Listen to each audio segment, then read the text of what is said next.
සිය රට දේ සිරිසැප දේ අහලා තිබුණාට දැකලා තිබුණ නෑනේ. අද පෙන්වන්න යන්නේ ඒ දේ. අපි එහෙනම් බලමු. දිව ඔසුවක් වූ කටුවනෝදා ශාකයක් තමයි මේ තියෙන්නේ. මීටර් 3ත් 8ත් අතර උසින් වැඩෙන සෞඛ්‍ය ප්‍රතිලාභ රාශියක් ලබා දෙන කටුවනෝදා කියන්නේ ඇනෝනා මුරිකාටා කියන සදාහරිත පළල් පත්‍ර සහිත උෂ්ණ කලාපීය පළතුරු ගසක්. නිශ්චිත සම්භවයක් නැතත් ඇමරිකාවේ හා කැරිබියානු නිවර්තන කලාපීය ප්‍රදේශවලට ආවේනිකව පුළුල් ලෙස ව්‍යාප්ත වේ. ලංකාවේ අපිටත් හුරුපුරුදු පළතුරක් වන්නේ මේ නිසාමයි. මෙය අධ්‍යාපනික අරමුණක් සඳහා පර්යේෂණාත්මක සොයා ගැනීම හා පාරම්පරික හෙළ දැනුම පද්ධතීන්ගේ ස්පර්ශයක් සමගින් ඉදිරිපත් කරන්නකි. වෛද්‍ය ප්‍රතිකාර වෙනුවට භාවිතා නොකළ යුතුයි. ඕනෑම රෝගයකදී වෛද්‍ය උපදෙස් අත්‍යවශ්‍ය බව තරයේ මතක තබා ගන්න.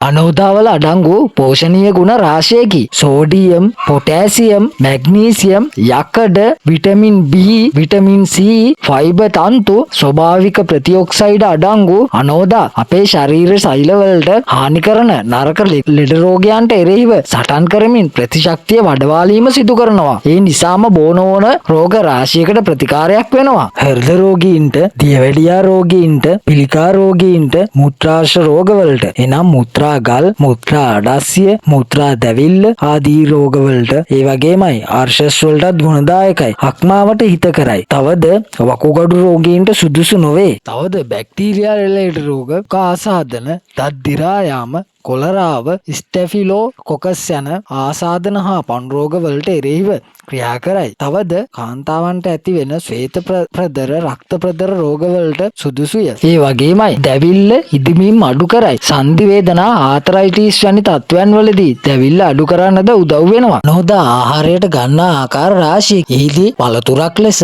ව්‍යංජනයක් ලෙස, පානයක් ලෙස. ඒ කියන්නේ තේ වගේ කොළ තම්බා පානය කිරීම මුද්‍රා දැවිල්ලට, මුත්‍රා අඩස්සියට සුදුසුයි. කැස්සට, පීනසට අනෝදා මල් කසාය විදිහට භාවිතයට ගන්නත් පුළුවන්. මේ අනෝදා ශාකයේ ගෙඩි, මල්, දළු, කොළ, පොතු, මුල්, ඇට ආයුර්වේද ඖෂධ වර්ගවලදී බොහෝ ලෙස භාවිතයට ගනු ලබනවා. කටු අනෝදා බීජ ආහාරයට ගැනීමෙන් වැළකිය යුතුයි. ඇනෝනසින් නම් මොළයට අහිතකර රසායනික ද්‍රව්‍යකින් සමන්විතයි. දීර්ඝකාලීන භාවිතය නිසා පාකිසන් නම් රෝග තත්ත්වයන්ට ගොදුරු වීමට හැකියාව තියෙනවා. නමුත් කෘෂි කර්මාන්තයේදී කාබනික පලිබෝධනාශකයක් ලෙස වගාවන්ට භාවිතයට ගන්න පුළුවන්. ගෝවා පණුවන්, කූඩිත්තන්, මයිටාවන් පාලනයට හොඳ පරිසර හිතකාමී, භෝගයන්ට හානි නොවන ස්වභාවික පලිබෝධනාශකයකි. මේ අනුව කටු අනෝදා කියන්නේ එක රෝගයක් සුව කරන මහා ඔසුවක් නොවුනත් ලෙඩ රෝග රැසක් පාලනයට සහාය වන, ප්‍රතිශක්තිය වඩවාලන, ස්වභාවික සම්බරතාවය ආරක්ෂා කර දෙන වටිනා ඖෂධීය ශාකයක් බව පර්යේෂණාත්මක වාර්තා හා පාරම්පරික දැනුම් පද්ධතීන් වලින් මනාව පෙන්වා දෙන්න පුළුවන්.